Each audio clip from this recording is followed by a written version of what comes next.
Le entregué la carta, una de las docenas que me había devuelto sin abrir hacía 20 años. Su propia letra, con la frase «devuelto al remitente», parecía burlarse de él bajo la luz fría de mi penthouse.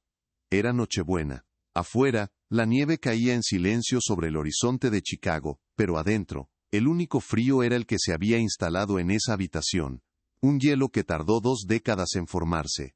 Él no vino buscando un abrazo o el perdón. Vino buscando dinero, esperando que los millones que yo había ganado pudieran borrar el pasado. Pero hay deudas que no se pagan con cheques. Para entender por qué un hijo le negaría ayuda a su padre en la víspera de Navidad, necesitan escuchar cómo empezó todo, no con un grito, sino con el sonido de una puerta cerrándose de un portazo en mi cara. Es una historia sobre cómo el éxito puede convertirse en la justicia más silenciosa y calculada.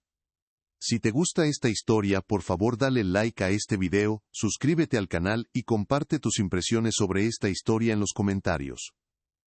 El olor a grasa y metal era el perfume de mi infancia. Mucho antes de los pisos de mármol y el aire acondicionado filtrado, mi mundo olía a aceite de motor y al sudor del trabajo honesto.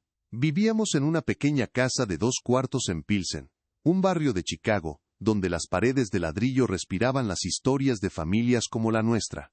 El piso de linóleo de la cocina estaba desgastado en el camino que iba del refrigerador a la mesa, y en invierno, un frío persistente se colaba por el marco de la ventana, sin importar cuántos trapos mi madre pusiera para detenerlo.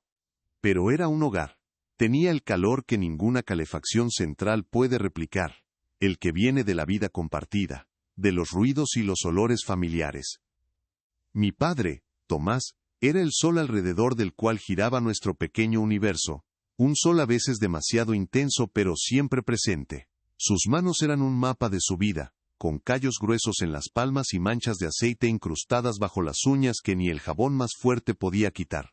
Para él, esas manos eran una medalla de honor, la prueba de que era un proveedor, un hombre de verdad. Se levantaba antes del amanecer, el sonido de su cafetera era mi primer despertador, y volvía a casa cuando el sol ya se había ido, trayendo consigo el aroma del taller. Yo lo admiraba con esa devoción ciega que solo un niño puede tener. Observaba cómo podía desarmar un motor y volver a armarlo, pieza por pieza, como si estuviera resolviendo el rompecabezas más complejo del mundo. Para él, el mundo era tangible, mecánico. Podías tocarlo, arreglarlo, entenderlo con tus manos. En la esquina de la cocina, sobre el refrigerador que zumbaba con una terquedad admirable, teníamos una vieja radio de madera oscura. No era nada especial, una de esas que se conseguían por unos pocos dólares en una tienda de segunda mano, pero para mí, era el corazón de la casa. Era la banda sonora de nuestros días. Por la mañana, transmitía las noticias en español mientras mi madre preparaba el desayuno. El aroma de los huevos con chorizo mezclándose con la voz seria del locutor. Los fines de semana, mi padre la sintonizaba en la estación de los partidos de los White Sox, y su humor subía o bajaba con cada jugada. Su grito de celebración cuando anotaban un home run, hacía vibrar los vasos en el estante. Yo me sentaba en el suelo, no muy interesado en el béisbol pero sí en el mecanismo interno de esa caja mágica. Me preguntaba cómo esas voces y esa música podían viajar por el aire y salir por ese pequeño altavoz. Esa radio fue el primer objeto que desarmé. Tenía quizás 10 años. Esperé a que mis padres salieran un sábado por la tarde, y con un destornillador que tomé prestado de la caja de herramientas de mi padre, la abrí con el cuidado de un cirujano. Dentro, descubrí un mundo nuevo. Cables de colores, tubos de vacío que parecían pequeñas bombillas, resistencias y capacitores. No entendía qué era cada cosa, pero sentía una fascinación abrumadora. Era un universo tan lógico y ordenado como el motor de un coche, pero silencioso, eléctrico. Cuando mi padre llegó y me encontró con las entrañas de la radio esparcidas por el suelo, su rostro se endureció. ¿Qué has hecho, Leonardo? ¿Por qué siempre tienes que romper las cosas que funcionan? No supe explicarle que no quería romperla, sino entenderla. Esa noche, la volvió a armar, mascullando sobre cómo yo no apreciaba el valor de las cosas. Pero al día siguiente, la radio volvió a funcionar. Y por un breve momento, pensé que tal vez él entendía, a su manera. Esa fue la dinámica de nuestra relación durante años. Él construía el mundo con sus manos, y yo intentaba descifrarlo con mi mente. Él me enseñó a cambiar una llanta, a revisar el aceite, a sentir el motor de un coche para saber que andaba mal. Y yo intentaba mostrarle los mundos que se podían construir dentro de una pantalla, las maravillas de la lógica y el código. Le mostraba los pequeños programas que escribía en la computadora de la escuela, juegos sencillos, calculadoras. Él miraba la pantalla con el ceño fruncido, como si viera un idioma extranjero e inútil. Eso no pone comida en la mesa, Leonardo decía, con una frase que se convertiría en su mantra. El trabajo de verdad, el que se hace con las manos, eso sí lo hace. Recuerdo una tarde de verano en particular. El calor era tan denso que se podía sentir en la piel. Mi padre trabajaba en el Chevy de un vecino en nuestro pequeño garaje. La puerta abierta de par en par. El sonido de sus herramientas era rítmico, metálico. Mi madre estaba en el patio trasero, cuidando sus rosales, y el olor de las flores se mezclaba con el de la gasolina. La radio de la cocina estaba encendida, una cumbia sonaba a todo volumen, y yo estaba sentado en los escalones del porche con un libro de programación, sintiendo una paz profunda. Éramos una familia. Imperfecta, sí, pero completa. En ese momento, en ese pequeño rincón de Chicago, nuestro universo se sentía sólido, inquebrantable. Yo creía que siempre sería así. No sabía que algunos universos no explotan, simplemente se enfrían lentamente, hasta que todo el calor desaparece, y solo queda el silencio. Las primeras grietas no aparecieron con un terremoto, sino con fisuras casi invisibles, delgadas como un cabello. Ocurrieron durante mis años de secundaria, cuando el mundo más allá de las paredes de ladrillo de Pilsen comenzó a llamarme. La escuela había conseguido una docena de computadoras Apple II, y para mí, ese laboratorio con su zumbido bajo y el olor a plástico caliente era un santuario. Mientras mis amigos hablaban de autos y chicas, yo hablaba de Basic y Pascal. Aprendí que con la lógica correcta, con un lenguaje preciso, podía crear mundos enteros dentro de esa pantalla verde y negra. Era una magia que mis manos, a diferencia de las de mi padre, podían dominar. El problema era que esta magia era invisible para él. No podía tocarla, olerla ni arreglarla con una llave inglesa. Para Tomás, si algo no te dejaba grasa bajo las uñas, no era trabajo. La primera vez que sintió el suelo temblar bajo sus pies, fue cuando llegué a casa con un trofeo. Era un concurso de ciencias de toda la ciudad, y mi pequeño programa, que calculaba trayectorias balísticas simples, había ganado el primer lugar. El premio incluía una beca de $500 para un curso de verano de programación en la universidad comunitaria. Entré en la casa sosteniendo el trofeo de plástico dorado como si fuera la Copa del Mundo. Mi madre me abrazó. Sus ojos brillaban de orgullo. Mi padre estaba en la mesa de la cocina, limpiando un carburador sobre una pila de periódicos, el olor metálico de la gasolina llenando el aire. Levantó la vista, sus cejas se fruncieron. ¿Y eso qué es?, preguntó, señalando el trofeo con la punta de un destornillador. Su tono no era curioso, era acusatorio. Gané el concurso de ciencias, papá, el primer lugar, y me dieron una beca de $500 para un curso. Mi madre intervino, radiante. ¿No es maravilloso, Tomás, nuestro hijo, a la universidad? Él dejó el carburador sobre el periódico con un ruido sordo y se limpió las manos en un trapo sucio. Me miró fijamente, y en sus ojos no vi orgullo, sino una extraña mezcla de confusión y desprecio. $500, repitió lentamente, como si probara una palabra extraña. ¿Y después de ese curso, qué? ¿Esos jueguitos te van a dar para pagar una renta? La factura del proveedor de piezas fue de $920 este mes, Leonardo. Eso es dinero real, por trabajo real. Se levantó y caminó hacia mí. No me tocó, pero su presencia era un muro. Tu abuelo me enseñó a usar mis manos, yo te enseñé a ti, y tú prefieres estar encerrado en un cuarto, apretando botones como una señorita. Cada palabra fue un golpe. Sentí el calor subir a mi cara, una mezcla de humillación y rabia. No dije nada. La alegría que había sentido se desinfló como un globo pinchado. dejando un vacío frío en mi pecho. Mi madre intentó calmar las aguas. Tomás, por favor, no es el momento. Pero él ya se había dado la vuelta, desestimando mi logro con un gesto de la mano. Volvió a su carburador, y el sonido metálico de sus herramientas llenó el silencio. Era su manera de terminar la conversación. El trabajo real, el único que importaba, había reanudado. Esa noche, no pude dormir. Me quedé en mi cuarto, mirando el trofeo sobre mi escritorio. La luz de la calle lo hacía brillar débilmente. Parecía barato, falso. Las palabras de mi padre daban vueltas en mi cabeza, apretando botones como una señorita. Sentí una vergüenza que no entendía, como si mi pasión fuera algo de lo que debía disculparme. Me levanté y fui a la cocina a por un vaso de agua. La casa estaba en silencio, excepto por el zumbido familiar del refrigerador. Sobre él, la vieja radio de madera estaba apagada. La toqué. Su superficie era lisa y cálida por el calor del motor del refrigerador. Recordé el día que la desarmé, mi fascinación por su interior. En ese momento, había creído que mi padre y yo, a nuestra manera, éramos iguales. Ambos queríamos entender cómo funcionaba el mundo. Pero me equivoqué. Él no quería entender mundos nuevos. Solo quería que el suyo, hecho de acero y aceite, siguiera siendo el único válido. Fue la primera vez que me di cuenta de que el amor de mi padre tenía condiciones.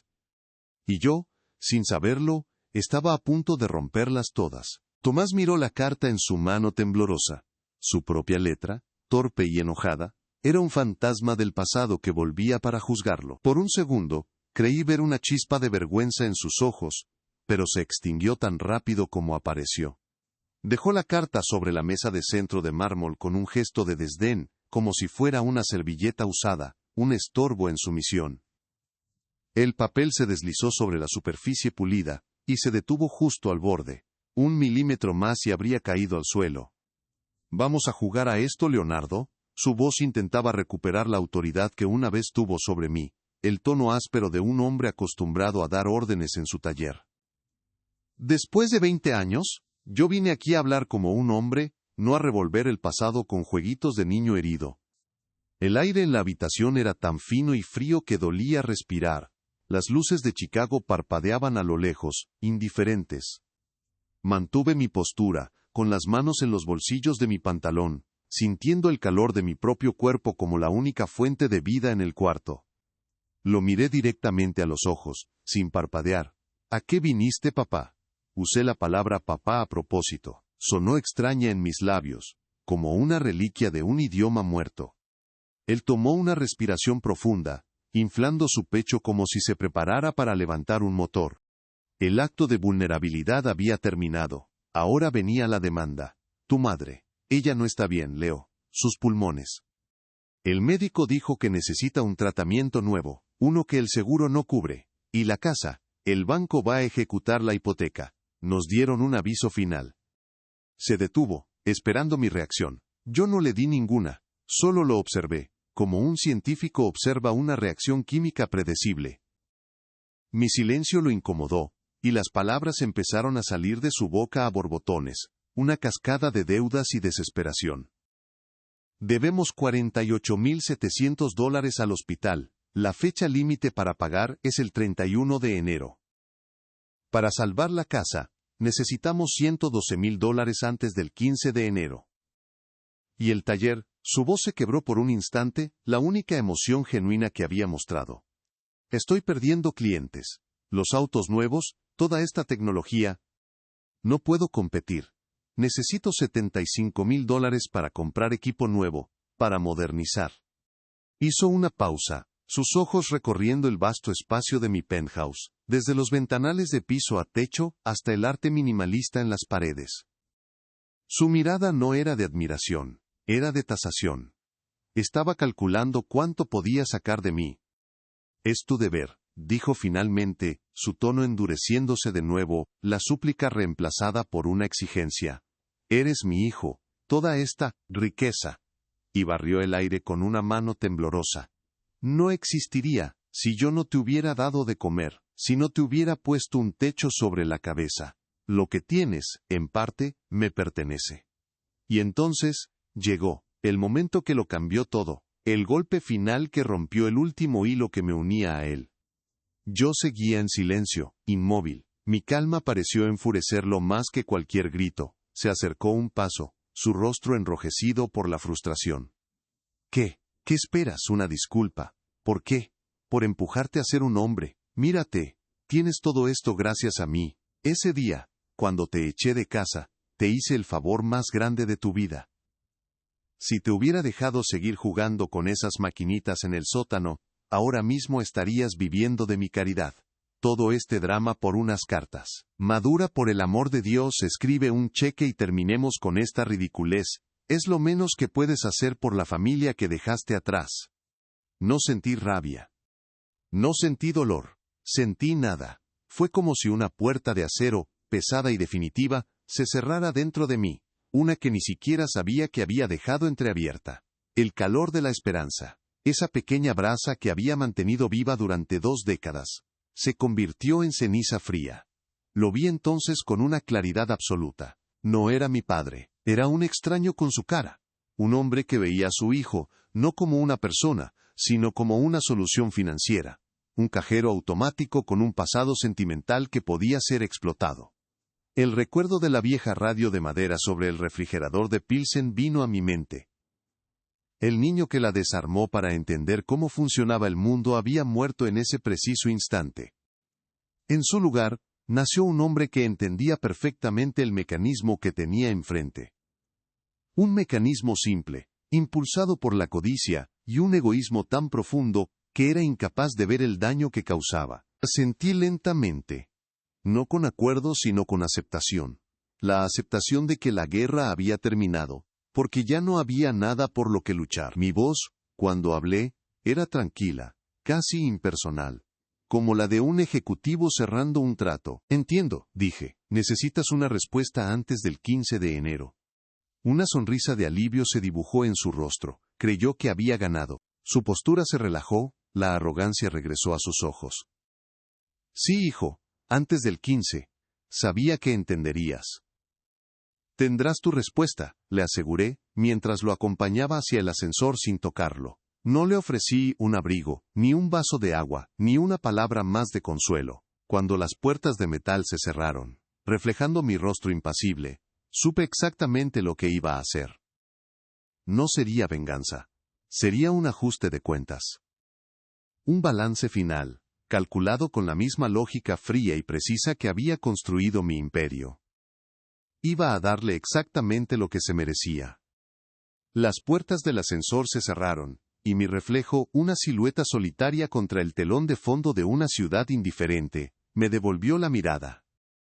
El sonido metálico y suave del mecanismo fue el punto final de una conversación que había durado 20 años. Me quedé inmóvil en el vestíbulo, escuchando el silencio que mi padre había dejado atrás.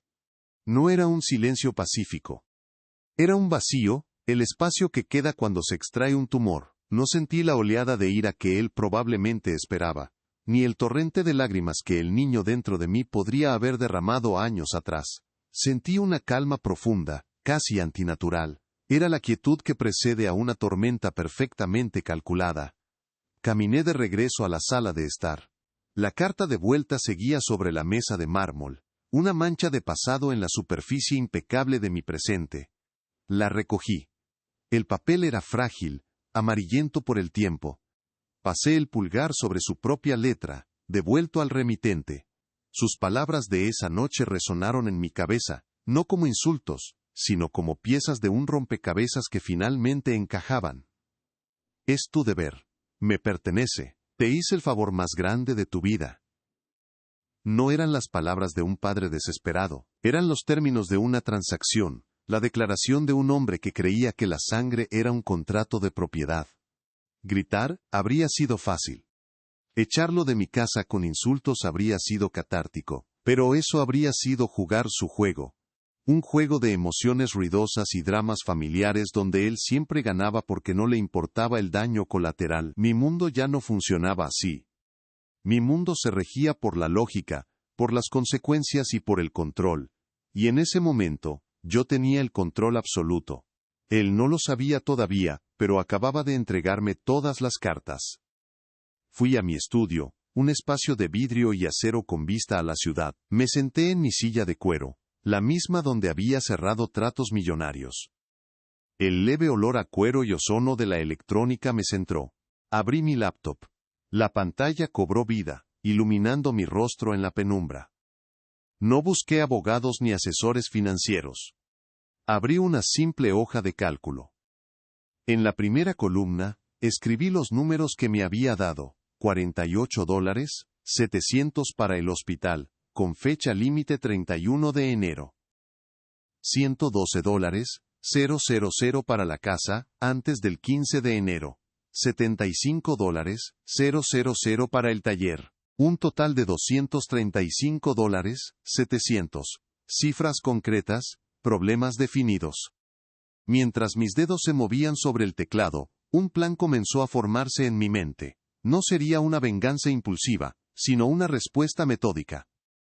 Una solución elegante, como un algoritmo bien escrito, iba a darle exactamente lo que había pedido, pero en mis términos. Iba a construir una estructura de consecuencias tan sólida e ineludible que él mismo se vería atrapado en ella. Pensó que había venido a pedir ayuda. No entendió que había venido a una auditoría. Él creía que el juego se trataba de dinero. Estaba a punto de aprender que se trataba de justicia. Y la justicia, a diferencia de la caridad, no se regala. Se gana. Y él no había ganado nada. No lo verían venir. Ni él ni mi madre. Esperaban un cheque o un portazo. Iban a recibir una lección. El 25 de diciembre amaneció con un silencio denso y pesado. Afuera la nieve seguía cayendo, cubriendo Chicago con un manto blanco y puro que parecía una burla a la suciedad de la noche anterior. No hubo regalos, ni llamadas, ni el olor a canela y pino que vagamente recordaba de una infancia lejana. Solo estaba yo, el penthouse vacío, y los números que mi padre había escupido sobre mi mesa de mármol. Los había anotado en mi teléfono. $48, 700, $112, 0, 00, $75, 0, 00. Un total de $235, 700. Para él, era una suma de dinero. Para mí, era el precio de 20 años de silencio. El primer día hábil, el 26 de diciembre, a las 9:01 de la mañana, hice mi primera llamada. No fue a un banco, ni a un contador. Fue a una firma de gestión de riesgos e investigaciones corporativas que mi empresa usaba a veces.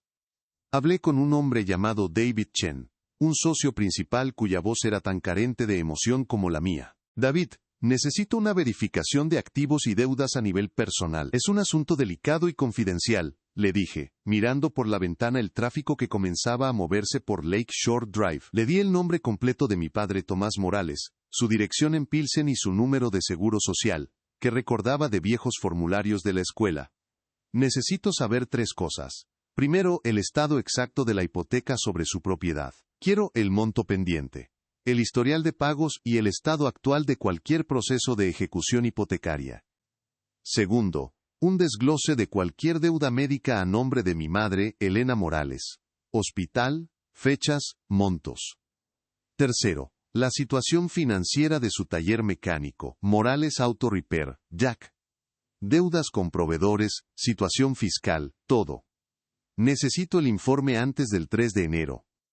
El presupuesto inicial es de $10,000. Entendido, Leonardo. Recibirás un informe cifrado en la fecha solicitada, respondió Chen. No hizo preguntas personales. Era una transacción. Datos. Hechos. Justo lo que necesitaba. Mi segunda llamada fue a mi abogada, Catherine Webb. Ella manejaba los contratos multimillonarios de mi empresa, pero sabía que su firma tenía un departamento especializado en asuntos más personales. La reunión fue el 28 de diciembre en su oficina en el Loop. El aire olía a cuero, papel caro y café recién hecho. Su despacho era un santuario de orden y poder, con paredes de caoba y una vista imponente del río Chicago. Le conté la historia. No la versión emocional de un hijo herido, sino la versión ejecutiva. Un resumen de los hechos, las cifras y la demanda final. Catherine escuchó sin interrumpir, sus dedos formando una pirámide bajo su barbilla. Cuando terminé, se quedó en silencio por un momento. Leonardo, tienes varias opciones, dijo finalmente, su voz tranquila y mesurada. La más simple es escribir un cheque, un regalo, pero por lo que me dices, eso no es lo que buscas. La segunda opción es establecer un fideicomiso. Podrías transferir los fondos a un fideicomiso, con estipulaciones muy estrictas sobre cómo se puede usar el dinero. Por ejemplo, pagos directos al hospital y al banco, y un estipendio para el taller condicionado a la presentación de un plan de negocios viable. Hizo una pausa, mirándome fijamente. Y luego está la tercera opción, la más directa. Se inclinó hacia adelante. No les das el dinero. Usas tu dinero para tomar el control. Podemos contactar al banco y al hospital en tu nombre, y ofrecerles comprar la deuda. Pagarías el total, pero la deuda no se cancelaría. Se transferiría a una entidad de tu propiedad. En lugar de deberle al banco, tu padre te debería a ti. Te convertirías en su único acreedor. Dueño de la hipoteca de su casa y de sus deudas médicas. Una calma helada se apoderó de mí. Control, no castigo sino control. La palabra resonó en el silencio de la oficina. Era la solución perfecta. Lógica, legal, inexpugnable. No le estaría negando la ayuda, le estaría dando exactamente lo que él creía merecer, pero bajo una nueva dirección. Una que él no podría ignorar ni manipular. Hagamos eso, dije sin dudar. Prepara la documentación. Necesitaremos una LLC para que actúe como la entidad tenedora de la deuda. Quiero que sea anónima. Él no sabrá que soy yo hasta el final. Costará la creación de la LLC, las negociaciones, los honorarios. Estás viendo unos $20,000 solo para empezar, me advirtió. El dinero no es el problema, Catherine, nunca lo fue. El informe de David Chen llegó a mi bandeja de entrada a las 5 de la tarde del 2 de enero. Un archivo PDF protegido con una contraseña de 32 caracteres. Lo abrí en la pantalla de 49 pulgadas de mi estudio. Los hechos eran peores de lo que Tomás había admitido. La hipoteca tenía 4 meses de atraso. El monto total adeudado era de $112,854.32. El aviso de subasta del sheriff estaba programado para el 17 de febrero. Las facturas médicas de mi madre ascendían a $51,300, no $48,000, y ya estaban en manos de una agencia de cobros, que añadía un interés del 21.9% anual. El taller estaba al borde de la quiebra, con una deuda de $82,000, con 3 proveedores diferentes que habían iniciado acciones legales. Cada número en la pantalla era un clavo más en el ataúd de su orgullo. No estaba mintiendo sobre su desesperación.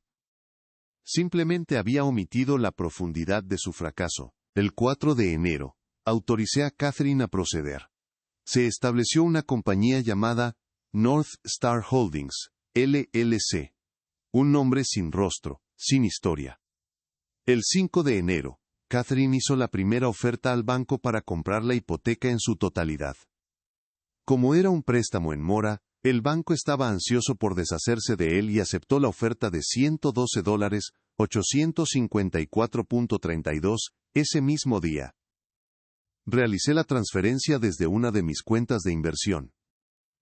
El dinero salió de mi vida con un clic, silencioso e invisible. El 9 de enero, North Star Holdings, LLC, se convirtió oficialmente en el titular de la hipoteca de la casa donde crecí, la misma casa de la que me habían echado. El siguiente paso fue contactar a la agencia de cobros del hospital.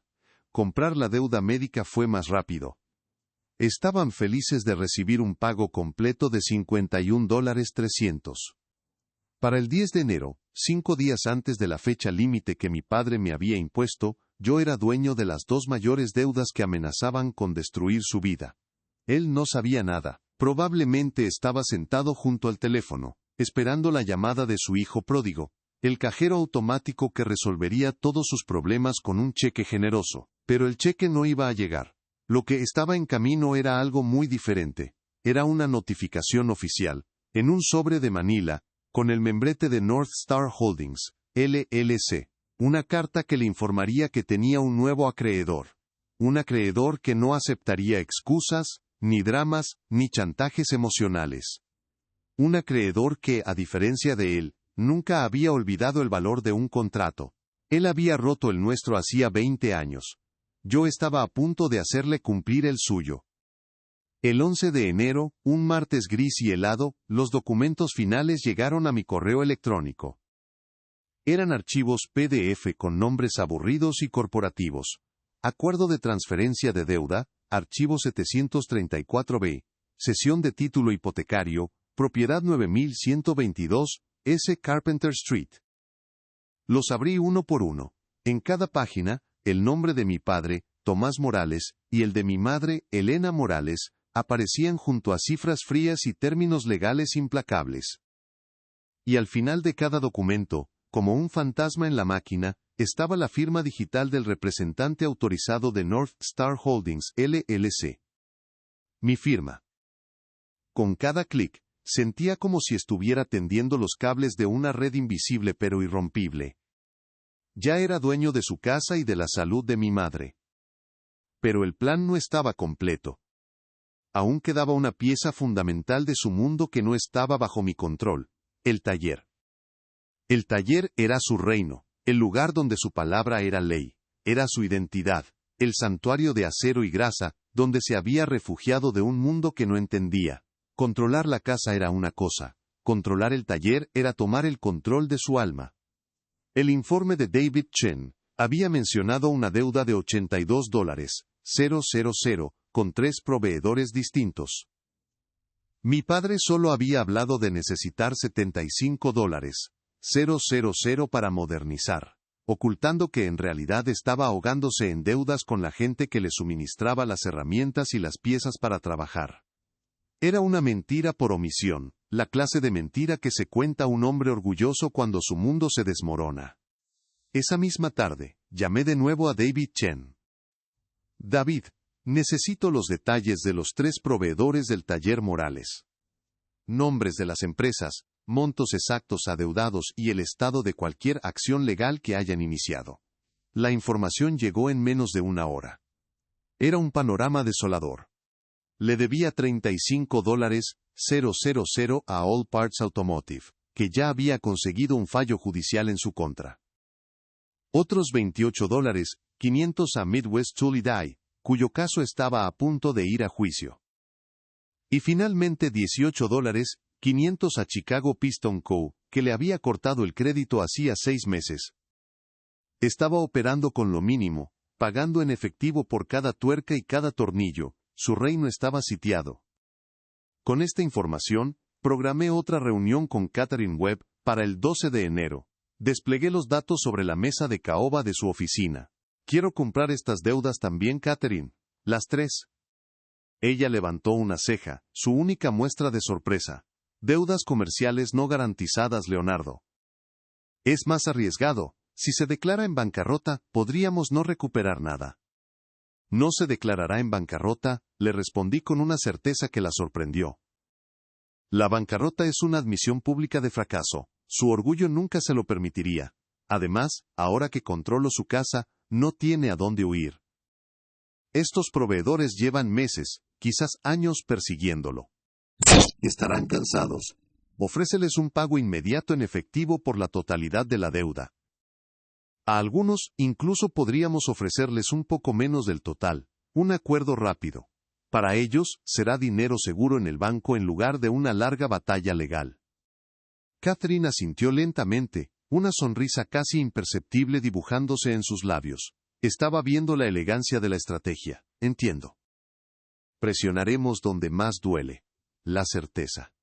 De acuerdo, mi equipo se pondrá en contacto con sus departamentos legales mañana por la mañana. Actuaremos rápido. Y así lo hicieron. El 13 de enero fue un día de negociaciones silenciosas y transferencias bancarias. El equipo de Catherine contactó primero a All Parts Automotive. Con un fallo judicial en mano, eran los más reacios a negociar. North Star Holdings, LLC, ofreció pagar los $35,000 completos, más $1,500 adicionales para cubrir sus gastos legales, con la condición de que la transferencia se hiciera en las siguientes 3 horas. Aceptaron sin dudarlo. El dinero seguro siempre gana. Luego vino Midwest Tool & Die. Su caso aún no había llegado a los tribunales, lo que significaba incertidumbre y más costos de abogados. Les ofrecimos $27,000, un acuerdo rápido por una deuda de $28,500. Después de una breve consulta interna, aceptaron. Perder $1,500 era mejor que gastar $10,000 en un juicio que podían no ganar. El último fue Chicago Piston Co. Eran los más pequeños y los más afectados. La deuda de $18,500 era significativa para su flujo de caja.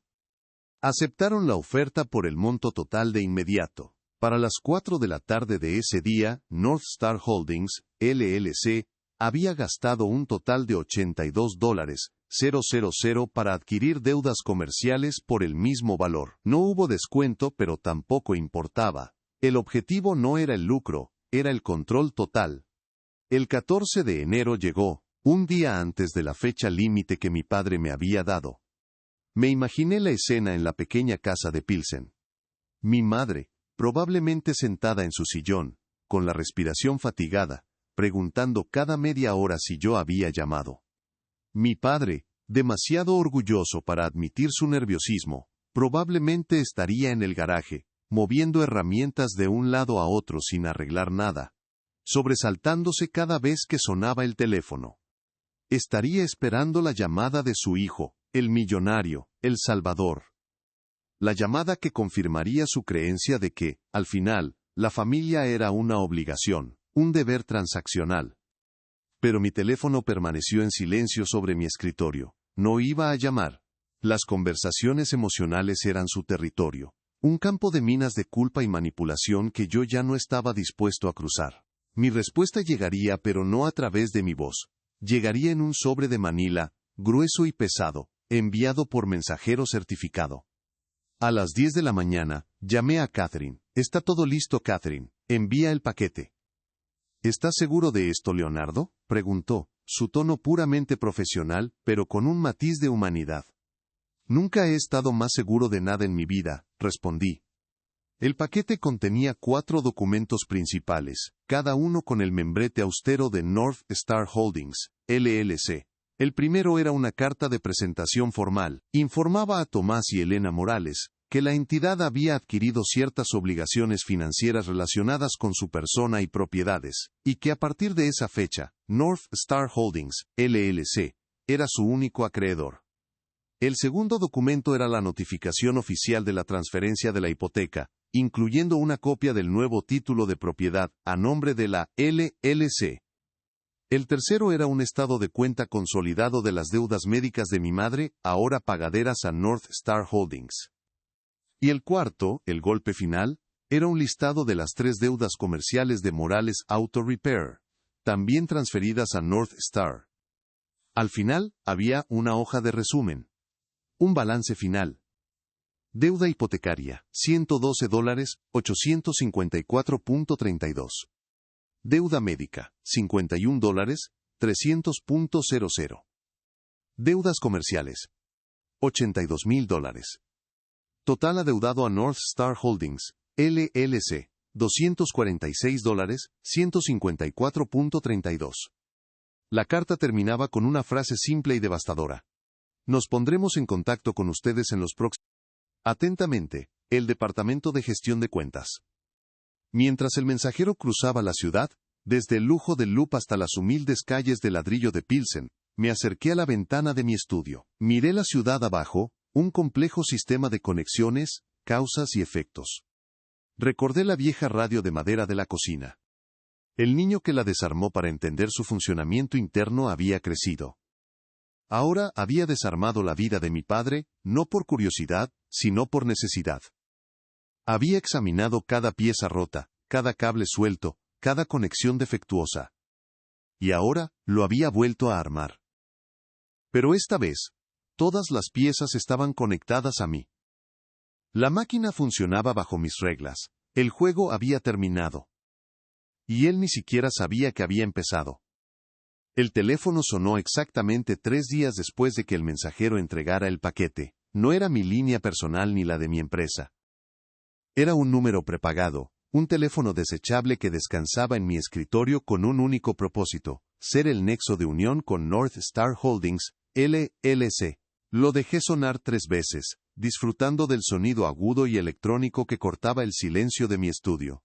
Era el sonido de una realidad que se derrumbaba a 300 kilómetros de distancia. Al cuarto timbrazo, contesté. Diga. Mi voz era neutra, desprovista de cualquier inflexión. Hubo un segundo de silencio.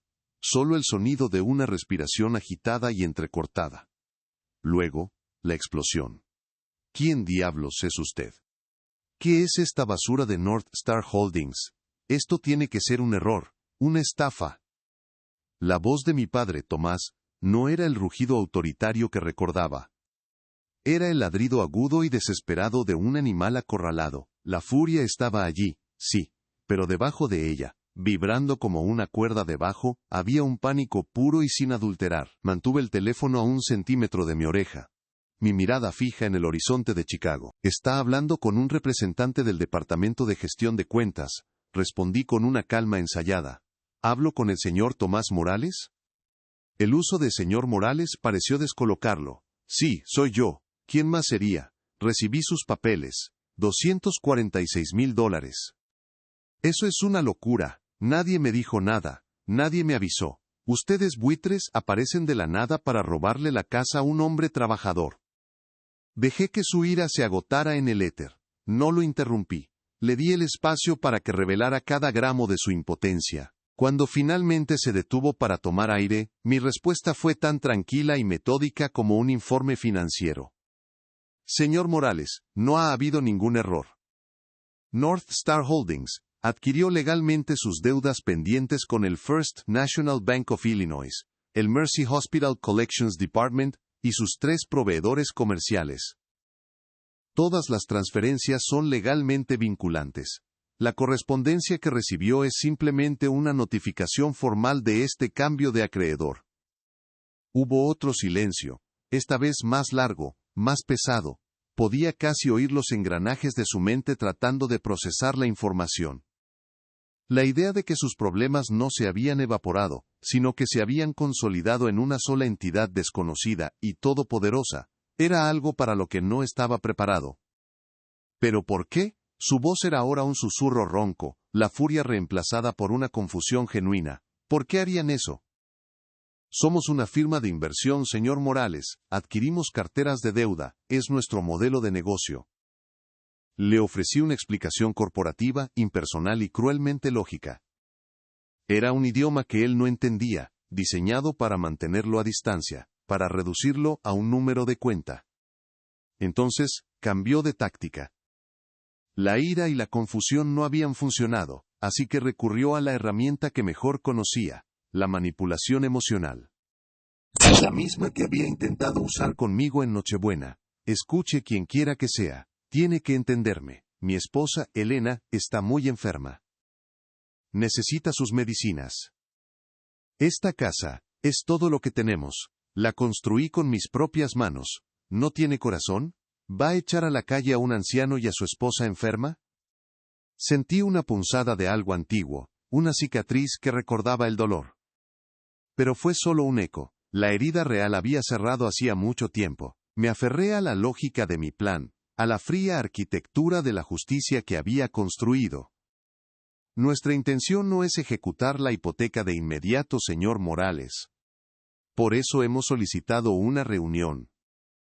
Para establecer un plan de pago estructurado que sea manejable para usted, y que al mismo tiempo satisfaga sus obligaciones financieras con nosotros. Un plan de pago, se burló, un destello de su antigua arrogancia regresando. ¿Con qué dinero cree que voy a pagarle? Si tuviera el dinero, no estaría en este lío. Ese es precisamente el tema que discutiremos en la reunión programada para el 21 de enero a las 10 de la mañana en las oficinas de nuestros abogados, dije, mi tono final, como si estuviera leyendo un guión. Fue entonces cuando cometió el error que yo esperaba. Su desesperación lo llevó a jugar la única carta que creía que le quedaba, sin saber que me la estaba jugando a mí. Se arrepentirá de esto, espetó, su voz recuperando un falso sentido de poder. No sabe con quién se está metiendo, mi hijo Leonardo. ¿Ha oído hablar de él? Es uno de los hombres más ricos de esta ciudad. Cuando le cuente lo que su miserable compañía está haciendo, los comprará solo por el placer de despedirlos a todos. Va a enterrarlos en abogados. Él se encargará de ustedes. Me recosté en mi silla de cuero, el teléfono todavía pegado a mi oreja. Una sonrisa fría, la primera emoción real que sentía en días, se dibujó en mi rostro. La ironía era tan densa, tan perfecta, que era casi poética. Él estaba amenazándome conmigo mismo. Estaba invocando a su hijo pródigo como un arma, sin saber que el arma ya le estaba apuntando directamente al corazón. Dejé que su amenaza flotara en el aire por un momento antes de responder, mi voz tan tranquila como siempre. Anotaremos su comentario, señor Morales. Esperamos que su hijo pueda ayudarlo a encontrar una solución. Mientras tanto, la reunión del 21 de enero sigue en pie. Es de carácter obligatorio. Si no se presenta, nos veremos obligados a iniciar procedimientos legales de inmediato. Que tenga un buen día. Y sin esperar respuesta, colgué. El clic del teléfono al cortar la llamada fue el sonido más satisfactorio que había escuchado en 20 años. No era el sonido de la venganza. Era el sonido de un balance que se corregía. Él había apostado todo a un salvador que ya no existía, y en su lugar, había encontrado a un banquero. Su propio hijo. El juego había entrado en una nueva fase, y él seguía sin entender las reglas. Pero las aprendería. Oh sí, iba a aprender cada una de ellas. Si te gustó esta historia, no olvides dejar tu like, suscribirte al canal y escribir en los comentarios qué te pareció. Quiero saber tu opinión. Aquí siempre encontrarás historias que emocionan, sorprenden y traen lecciones para toda la vida. La sala de juntas en el piso 37 olía a dinero viejo y a decisiones irrevocables, caoba pulida, cuero negro, y un silencio tan denso que podías sentirlo presionar contra tus tímpanos. Yo estaba sentado en la cabecera de la larga mesa de cristal, con una taza de café negro intacta frente a mí. Llevaba allí 20 minutos, observando cómo las nubes se movían lentamente sobre el lago Michigan, un océano gris y helado a lo lejos. Catherine Webb se sentó a mi derecha, su portafolio abierto, su rostro una máscara de neutralidad profesional. No éramos dos personas, éramos una institución. La puerta se abrió y mis padres entraron, guiados por una asistente. Mi madre, Elena, parecía un pájaro frágil, encogida dentro de un abrigo que era demasiado grande para ella.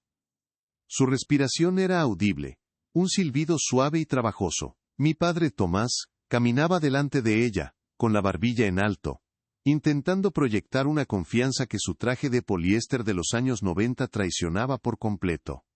Sus ojos recorrieron la habitación, deteniéndose en mí por un instante con una mezcla de desprecio y confusión, antes de fijarse en Catherine, a quien asumió que era la persona al mando. Señor y señora Morales, gracias por venir, dijo Catherine, su voz cortando el silencio. Por favor, tomen asiento. Se sentaron frente a nosotros, la enorme mesa de cristal creando una distancia infranqueable entre nuestros mundos. Mi padre puso las manos sobre la mesa, sus nudillos blancos por la tensión, sus manos, las mismas que una vez me parecieron el epítome de la fuerza, ahora se veían viejas y manchadas contra la superficie impecable. Catherine fue directa. Como saben, North Star Holdings ha adquirido la totalidad de sus deudas pendientes. La deuda consolidada, al día de hoy, asciende a $246,154.32. Colocó una hoja de papel sobre la mesa y la deslizó hacia ellos. Los números estaban impresos en una fuente negra y clara, implacables. Mi padre ni siquiera miró el papel. Esto es un robo a mano armada, espetó, su voz un gruñido bajo, una usura. No sé qué clase de juego están jugando, pero no vamos a pagarles esa cantidad ridícula. Le aseguro que no es un juego, señor Morales, continuó Catherine, imperturbable. Sin embargo, estamos dispuestos a ofrecerles una solución. Un plan de reestructuración de la deuda a 5 años. requeriría un pago mensual de $4,975, comenzando el 1 de febrero. La risa de mi padre fue un sonido seco y amargo. ¿4,900? ¿De dónde cree que voy a sacar ese dinero? ¿Cree que lo imprimo en el sótano? Esto es imposible. Lo hacen a propósito para quedarse con mi casa, con mi taller. Se puso de pie, golpeando la mesa con la palma de la mano. El sonido resonó en la habitación. Mi madre se sobresaltó a su lado. Si no puede cumplir con los pagos, dijo Catherine con una calma glacial, no tendremos más opción que iniciar el proceso de ejecución de todos los activos vinculados a la deuda. La casa, el taller, todo. Fue entonces cuando la desesperación lo empujó al precipicio. Se giró hacia Catherine, su rostro enrojecido por la ira, ignorándome por completo como si yo fuera parte del mobiliario. Usted no sabe con quién está hablando, sisió, apuntándola con un dedo tembloroso. Mi hijo. Mi hijo es Leonardo Morales. ¿Le suena el nombre? Es el dueño de la mitad de esta maldita ciudad. Cuando él se entere de lo que su compañía de buitres está intentando hacerle a su propia familia, los aplastará. Comprará este edificio solo por el placer de demolerlo con ustedes adentro. Él se encargará de ustedes. El silencio que siguió fue absoluto. Catherine no se movió. No parpadeó. Simplemente giró su cabeza lentamente hacia mí. Mi padre siguió su mirada, y por primera vez, me vio de verdad. Vio la calma en mi rostro, la autoridad silenciosa en mi postura. Vio que yo no era un espectador. Me incliné hacia adelante. Mis manos se juntaron sobre la mesa. El único sonido fue el suave susurro de mi traje de lana. Miré a mi padre directamente a los ojos, y el mundo pareció encogerse hasta que solo quedamos nosotros dos en esa habitación. Él ya se enteró, dije mi voz tranquila, pero llenando cada rincón del silencio. La confusión en su rostro era casi dolorosa de ver. Frunció el ceño. ¿Qué estás haciendo aquí, Leonardo? ¿Viniste a ayudarme? Dile a esta mujer quién soy. No necesito decirle nada, respondí, mi voz sin una pizca de emoción. Ella trabaja para mí. El color desapareció del rostro de mi padre. Fue como ver un edificio derrumbarse en cámara lenta. Sus hombros se hundieron, su boca se abrió ligeramente, pero no salió ningún sonido. La arrogancia, la ira, la falsa confianza, todo se desvaneció, dejando solo a un hombre viejo y asustado. North Star Holdings soy yo, dije, cada palabra un clavo final en el ataúd de su orgullo. Compré tu casa, compré tu taller, compré las facturas del hospital de mamá. Lo compré todo, ahora tú me debes a mí. Se dejó caer en su silla, su cuerpo sin fuerzas. Miró sus manos, luego a mi madre, cuyo rostro estaba bañado en lágrimas silenciosas.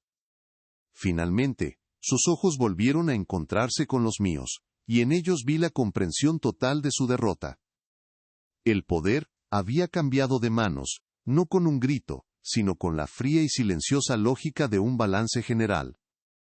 El niño que había echado a la calle ahora era dueño de su universo, y yo estaba a punto de dictarle las nuevas reglas.